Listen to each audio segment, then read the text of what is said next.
भारत में कई कहानियां प्रचलित हैं। कई कहानियां अद्भुत रहस्यों से भरी पड़ी है, जिनमें से कुछ पर यकीन करना बेहद मुश्किल है। लेकिन कई कहानियां ऐसी हैं जो अपनी सच्चाई बयां करती है, समय समय पर सत्य होने का सबूत देती रहती है।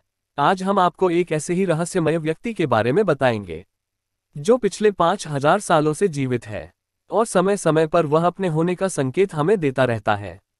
हमारे हिंदू ग्रंथों में 7 ऐसे महामानवों का जिक्र आता है, जो आज भी अजर अमर है और आज भी धरती पर उपस्थित हैं। अश्वत्थामा उन्हीं में से एक है। आज हम अश्वत्थामा के बारे में बताने जा रहे हैं, तो प्लीज इस वीडियो को पूरा देखना। अगर आप हमारे चैनल पे नए हो तो हमारे चैनल को सब्सक्राइब करके बेल आइकन दबाना ना भूलें। मध्य प्रदेश के बुरहानपुर से लगभग 20 किलोमीटर की दूरी पर एक किला स्थित है, जिसे असीरगढ़ का किला कहा जाता है। इस किले के बारे में लोगों में मान्यता है कि इस किले में आज भी अश्वत्थामा आते हैं। ऐसा कहा जाता है कि असीरगढ़ के किले में एक ऐसा शिव मंदिर मौजूद है, जहां अश्वत्थामा आज भी प्रत्येक दिन भगवान शिव की पूजा अर्चना करने आते हैं। कहते हैं वह उतावली नदी में स्नान करने के बाद यहां पूजा करते हैं।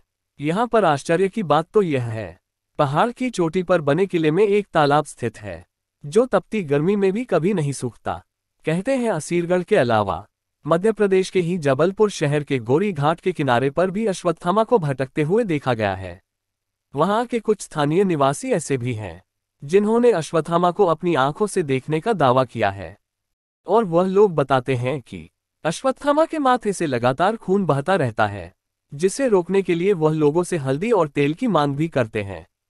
उस गांव के कई बुजुर्गों का मानना है कि जो व्यक्ति एक बार अश्वत्थामा को देख लेता है, उसका मानसिक संतुलन बिगड़ जाता है।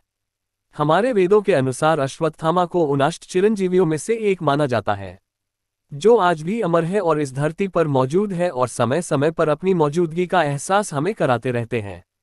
लेकिन अगर यह सिर्फ झूठ की कहानी मात्र है, तो वो कौन है जो हर सुबह मंदिर का ताला खुलने के पहले ही शिवलिंग की पूजा कर कर चला जाता है? हर दिन शिवलिंग पर ताज़ा फूल और जल चढ़ा मिलता है। सूरज ढलने के बाद असीरगढ़ के इस किले में किसी को रुकने नहीं दिया जाता। सब जगह ताले लगा दिए जाते हैं, पूरे किले को बंद कर दिया जाता है। तो फिर वहां कोई कैसे आ सकता है?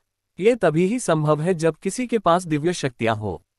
जिन लोगों ने अश्वत्थामा को देखा है, उनका कहना है कि अश्वत्थामा किसी आम इंसान की तुलना में काफी बड़े हैं। उनका कद काफी ऊंचा है, शरीर पर गहरे जख्म है, वह कोढ़ रोग से ग्रसित है। उनके माथे से लगातार खून बहता रहता है। ऐसा कहा जाता है ये घाव महाभारत के समय के हैं। वह आज भी जंगलों में भटककर श्री कृष्ण द्वारा दिया गया शाप भुगत रहे हैं। अश्वत्थामा के साथ ऐसा क्या हुआ जो वो आज भी जिंदा भटक रहे हैं? जब अश्वत्थामा का जन्म हुआ तब उनके गले से घोड़े की तरह हिनहिनाने जैसी आवाज निकली, जिसके कारण इनका नाम अश्वत्थामा पड़ा। जन्म से ही अश्वत्थामा के माथे पर एक अमूल्य मणि विद्यमान था, जो उन्हें दैत्य और देवताओं से निर्भीक रखता था। महाभारत के युद्ध में अश्वत्थामा ने अपने पिता गुरु द्रोणाचार्य की भांति कौरवों का साथ दिया। अश्वत्थामा एक वीर योद्धा था, जिसने महाभारत के युद्ध में अपना पराक्रम दिखाया, जिससे पांडव हारने लगे।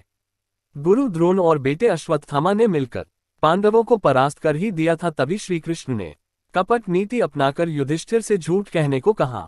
सबके बीच ये बात फैला दी गई कि अश्वत्थामा मारा गया, जबकि जो मारा गया था वो अश्वत्थामा हाथी था। युधिष्ठिर से सत्यता की पुष्टि करने के लिए जब पूछा गया, तब उन्होंने कहा अश्वत्थामा मारा गया।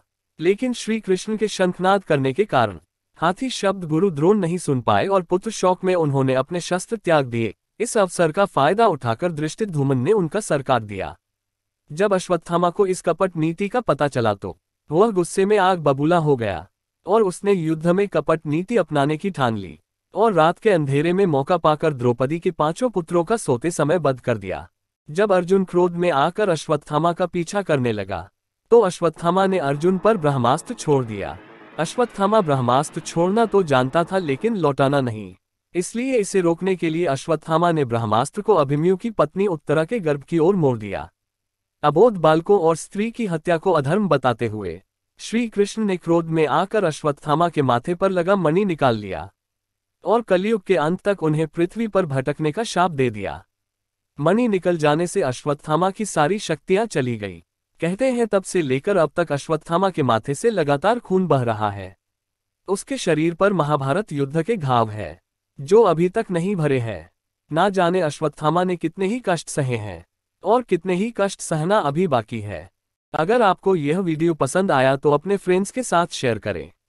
अगर आप इस वीडियो से संबंधित कुछ भी पूछना चाहते हैं तो हमें कमेंट कर बताएं, हम आपको जवाब जरूर देंगे। और अगर हमारे चैनल को सब्सक्राइब नहीं किया है तो सब्सक्राइब करके बेल आइकन दबाना ना भूलें।